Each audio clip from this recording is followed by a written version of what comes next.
Bakıda ictimai etimadın formalaşdırılmasında medianın rolu və informasiya təhlükəsizliyi mövzusunda Azərbaycan-Gürcüstan media forumu keçirilib. Media tərəfindən ictimai etimadın formalaşdırılması prosesi məhz dezinformasiyanın artdığı müasir dövrdə informasiya təhlükəsizliyinin təmin edilməsində xüsusi əhəmiyyət daşıyır.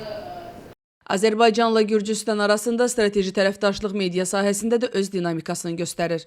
Jurnalistikanın peşəkarlıq prinsiplərinə sadiqliyi və faktlara əsaslanan şəffaflığı təmin etməsi medianın həm etibarlı məlumat mənbəyi kimi etimadı gücləndirməsinə, həm də cəmiyyəti təhdid edən kiber və informasiya təhlükələrinə qarşı effektiv müdafiənin yaratmasına imkan verir.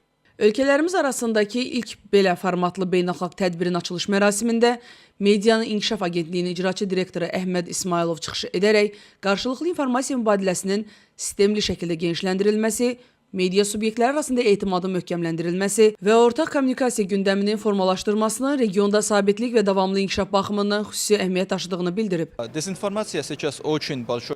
Dezinformasiya müasir cəmiyyətimizin ən böyük çağırışlarından biridir. Həm Gürcüstan, həm də Azərbaycan üçün bu mövzu aktualdır. Biz indi anlayırıq ki, dezinformasiya və fake xəbərlərlə cəmiyyəti necə aldatmaq olar. Radikallaşdırmaq niyyəti ortadadır. Buna qarşı təbii ki, mübarizə aparmaq lazımdır.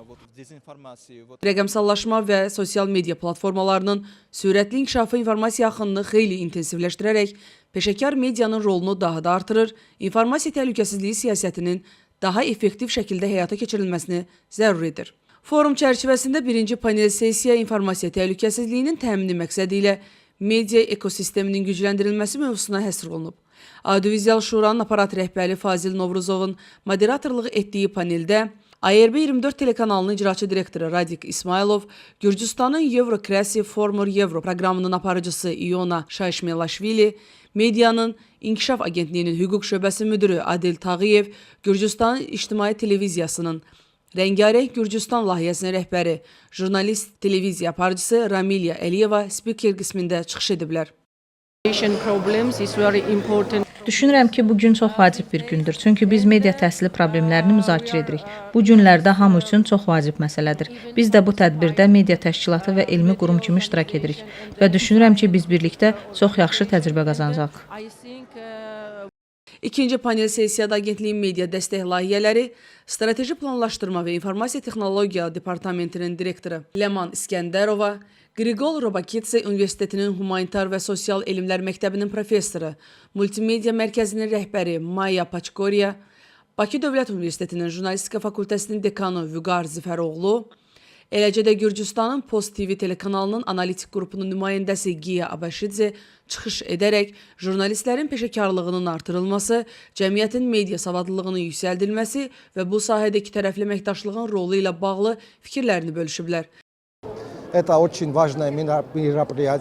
Bu təcrübə mübadiləsi üçün Azərbaycan və Gürcüstan mediası təşkilatlarını bir araya gətirən çox vacib bir tədbirdir. Amma əsasən Gürcüstan, Azərbaycan kimi suveren dövlətlərə qarşı dezinformasiya və hər cür xoşagəlməz şeylərə müşayiət olunan hibrid müharibə aparıldıqda biz təcrübələrimizi dostlarımız və həmkarlarımızla, eləcə də digər tərəfdaşlarımızla bölüşməliyik.